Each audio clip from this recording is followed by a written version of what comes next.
সুপ্রিয় দর্শক, আসসালামু আলাইকুম। কানাডা থেকে আমি সাকিব আজকে আপনাদের আবারও স্বাগত জানাচ্ছি।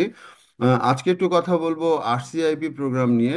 এটি একটি কানাডার রুরাল প্রোগ্রাম এবং এই প্রোগ্রামের থান্ডারবে নামে একটি শহর, থান্ডারবে একটি শহর এই প্রোগ্রামের আওতায় রয়েছে। তারা তাদের ডেজিগনেটেড যে ইনস্টিটিউট রয়েছে, অর্থাৎ কারা জব দিবে সেই জব দেওয়ার কোম্পানিগুলির লিস্ট তারা তাদের ওয়েবসাইটে দিয়েছে। তো যারা আমার নিয়মিত ভিডিওগুলি দেখেন, এই আরসিআইপি প্রোগ্রামটা যখন শুরু হয়েছিল তখন আমরা কথা বলেছিলাম এবং অনেকেই এই আরসিআইপি প্রোগ্রামটা নিয়ে প্রস্তুতি নিয়েছিলেন। এবং সেই প্রস্তুতির পর্ব হিসাবে আজকে নতুন করে যে জিনিসটা আপডেট হচ্ছে, সেটা হচ্ছে যে এই আরসিআইপি প্রোগ্রামের একটি সিটি তাদের ডেজিগনেটেড ইনস্টিটিউটের নাম ঘোষণা করেছে, থান্ডার বে। এবং থান্ডার বে ওই কোম্পানিগুলিতে যদি আপনি জব অফার পান, একেবারে মোটা দাগে ওই কোম্পানিতে গুলিতে যদি আপনি জব অফার পান, জব অফার পেলে আপনি পিআর এর জন্য অ্যাপ্লিকেশন করতে পারবেন এবং কানাডায় চলে আসা সম্ভব। তো আবারও বলি যে আমি কোনো ইমিগ্রেশন কনসালটেন্ট না, দয়া করে এই ব্যাপারে আমার সাথে কথা বলবেন না। কারণ আমি কেন, কোনো আরসিআইসি কনসালটেন্ট কেন, কারো পক্ষেই কিন্তু আপনাকে জব ম্যানেজ করে দেওয়া সম্ভব না। এমনকি ভুইফোর কোনো প্রতিষ্ঠান কারোরই কিন্তু জব অফার ম্যানেজ করে দেওয়া সম্ভব না। আমরা আজকের এই ভিডিওতে কোম্পানিগুলির নিয়ে একটু কথা বলবো, তারা কোথায় অবস্থিত, এই প্রোগ্রামটা কি, যারা আগে এই প্রোগ্রামটা সম্বন্ধে জানেন না সেসব বিষয় নিয়ে একটু কথা বলবো। যারা কানাডা সম্বন্ধে প্রকৃত আগ্রহী তারা এই ভিডিওটি দেখতে পারেন। আরেকটি বিষয় যেটা হচ্ছে যে কানাডার মধ্যে যারা আছেন, যে সমস্ত ইন্টারন্যাশনাল স্টুডেন্ট জব অফার পাচ্ছেন না, পিআর এর পাথওয়ে খুঁজে পাচ্ছেন না, তারাও এই ভিডিওটি দেখতে পারেন এবং এই জায়গাটাতে অ্যাপ্লিকেশন করতে পারেন। শুধু যে থান্ডার বে তাই না, এবং যে আরও যে টাউনগুলি রয়েছে সেই টাউনগুলিতেও কিন্তু এইভাবে জব অফার, মানে এইভাবে ডেজিগনেটেড ইনস্টিটিউটগুলির কথা আহ, আগামীতে বলা হবে। চোখ কান খোলা রাখবেন, সিআইসির ওয়েবসাইটগুলি দেখবেন। আর আমিও চেষ্টা করব, যদি পারি তাহলে এইসব বিষয়গুলোতে নিয়ে একটু আপডেট দেওয়ার একটু আহ, চেষ্টা করব। তো আমরা যদি একটু খুবই সংক্ষেপে যদি একটু গভর্নমেন্টের একটু ওয়েবসাইটে দেখায়, যে গভর্নমেন্টের ওয়েবসাইটে দেখায় যে একটা rural community immigration pilot program নামে একটা প্রোগ্রাম রয়েছে। আমি গভর্নমেন্টের সিআইসির ওয়েবসাইট দিয়ে দেখাচ্ছি। এই ওয়েবসাইটে গিয়ে দয়া করে এখানে বিস্তারিত একটু জেনে নেবেন, বিস্তারিত একটু জেনে নেবেন। এবং আমি আগেও এ নিয়ে অনেক ভিডিও করেছি এবং আমার সেই ভিডিওতে কিন্তু এই প্রোগ্রাম নিয়ে অবশ্যই কথা বলা রয়েছে এবং আশা করি দেখবেন। তো আমরা আজকে একটু থান্ডারবে নিয়ে কথা বলবো। তো থান্ডারবে নিয়ে কথা বলার আগে একটু বলি যে শুধুমাত্র যে থান্ডারবে তাই না, এবং থান্ডারবের পাশাপাশি কিন্তু আরও বেশ কিছু শহরে এই প্রোগ্রামটি কানাডাতে রয়েছে। তারা এই গত ফেব্রুয়ারিতে এ নিয়ে ঘোষণা দিয়েছিল এবং ঘোষণা দেওয়ার ফলে তারা আস্তে আস্তে এই প্রোগ্রামগুলি বাস্তবায়ন করার চেষ্টা করছে। তো যেটা হচ্ছে যে অন্টারিও প্রভিন্সেই, আপনারা জানেন যে কানাডার সবচেয়ে বড় প্রভিন্স, সবচেয়ে জনপ্রিয় প্রভিন্স অন্টারিও। সেই অন্টারিওতে 5টি ছোট ছোট শহরে এই প্রোগ্রামগুলি রয়েছে।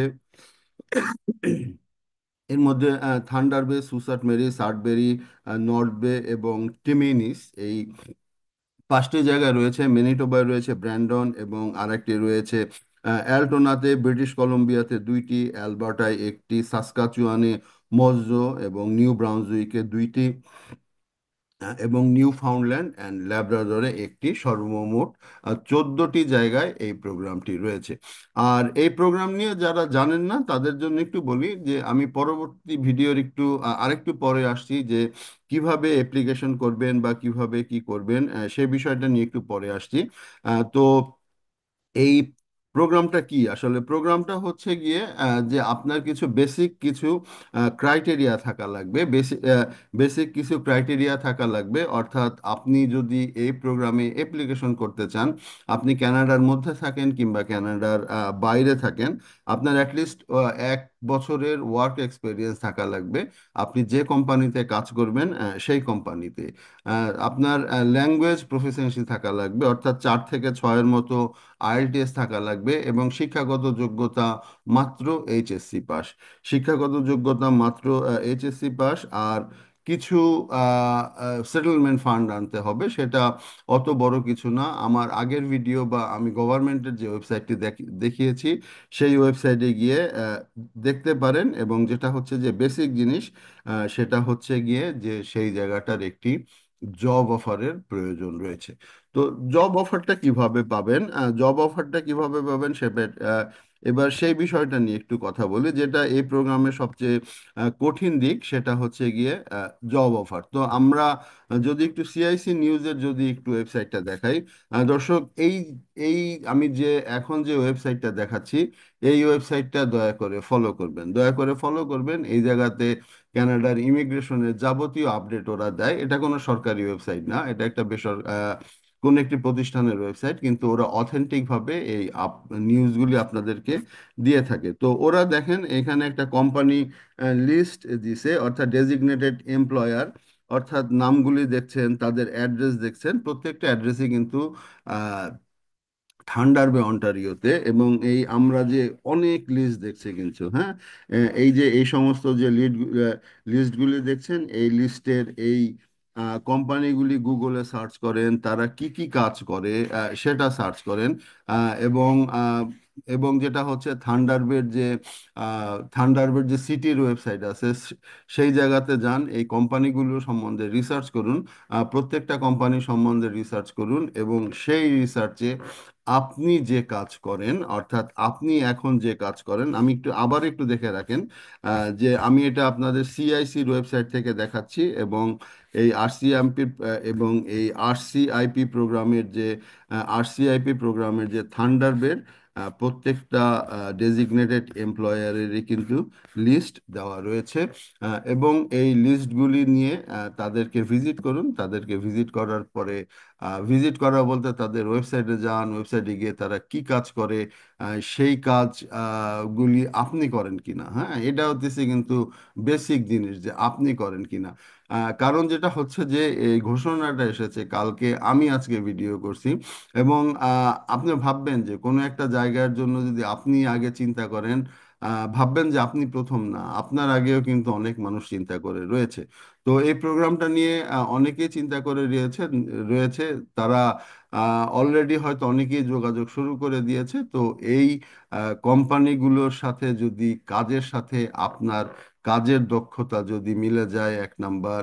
2 নাম্বার, আপনার ওই রিলেটেড কাজের যদি অভিজ্ঞতা থাকে, আপনার যদি আইএলটিএস করা থাকে, এবং আপনার ওরা ওরা যে জব অফারটা দিয়েছে সেই জব অফারের সাথে যদি মিলে যায়, আইএলটিএস করা থাকে, আপনার যদি ইসিএ থাকে, ইসিএ থাকলে পরে আপনি এখনই ওদের সাথে যোগাযোগ করেন। তো পরের স্টেপটা কি? পরের স্টেপটা হচ্ছে গিয়ে যে ওরা তো আপনার অ্যাপ্লিকেশন পাবে। অ্যাপ্লিকেশন পাওয়ার পরে আপনি যদি কোয়ালিফাইড হন, ওরা যদি মনে করে যে যোগ্য আপনি যোগ্য হলে ওরা আপনাকে ডেফিনেটলি ইন্টারভিউতে ডাকবে। তো ইন্টারভিউটা কিভাবে ডাকবে? ইন্টারভিউটা অবশ্যই ফর্মালি হবে, গুগল মিট বা জুমে হবে। এবং সেই ইন্টারভিউতে যদি আপনি কোয়ালিফাইড কোয়ালিফাই করলে পরে ওরা একটা জব অফারের জন্য আপনাকে দিবে। এবং সেই এখানে এলএমআই এর প্রয়োজন নেই, ওরা একটা জব অফার দিবে। সেই জব অফার নিয়ে আপনি ভিসার জন্য অ্যাপ্লিকেশন করবেন, এবং এই প্রোগ্রামটায় ওরা ফ্যামিলি সহ নিয়ে আসবে।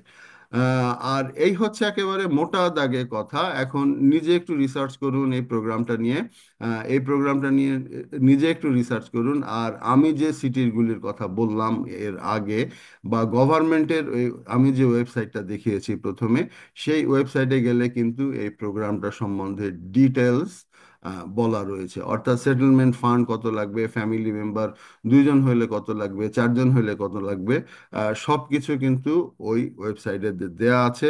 ওই ওয়েবসাইটটা দয়া করে ভিজিট করবেন। আর থান্ডারবার্ড নিয়ে যদি একটু বলি, যে থান্ডারবার্ড হচ্ছে কি অন্টারিও প্রভিন্সের একটি ছোট্ট সিটি, ছোট্ট ঠিক না, অন্টারিও প্রভিন্সের একটি সিটি, এবং এই সিটিতে মানুষজন আছে, এবং এটা অন্টারিওর একেবারে শেষ দিকের সিটি। এবং আমি যদি একটু যদি আপনাদের উইকিপিডিয়া নিয়ে একটু কথা বলি, যে আমি থান্ডারবিতে একবার গেছি, 447 স্কোয়ার কিলোমিটারের একটি সিটি, এবং লোক সংখ্যাও তেমন কিছু না, দুইটা এমপি রয়েছে, দুইজন এমপি রয়েছে, এবং লোক সংখ্যা 1,08,000-এর মতো। আর ঘনত্ব হচ্ছে 332 জন পার স্কোয়ার কিলোমিটারে বসবাস করে সিটিতে।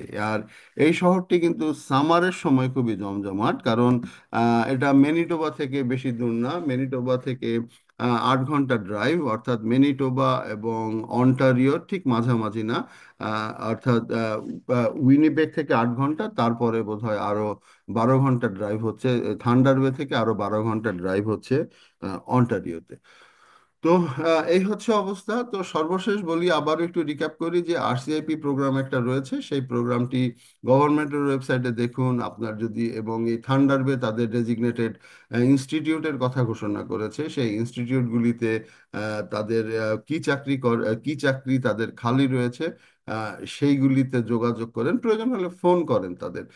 কারণ ক্যানাডার অফিস টাইমে যদি ফোন করেন, এই যে যারা এই দালালের পিছে ঘোরেন, এইভাবে ঘুরে আসলে কখনো হয় না। হ্যাঁ, যদি ফোন করেন, ফোন করে বাংলাদেশ থেকে নর্মাল ফোনে ফোন দিলেও ক্যানাডাতে 6-7 ডলার, 6-7 বাংলাদেশি টাকার বেশি খরচ হয় না। তো আপনি যদি ফোনের পারপাসে যদি 10টা কোম্পানিতে 100 টাকা কইরা যদি আপনার যদি 100 টাকা কইরাও যায়, আপনার আর কয়টা টাকা আর যাবে, তাই না?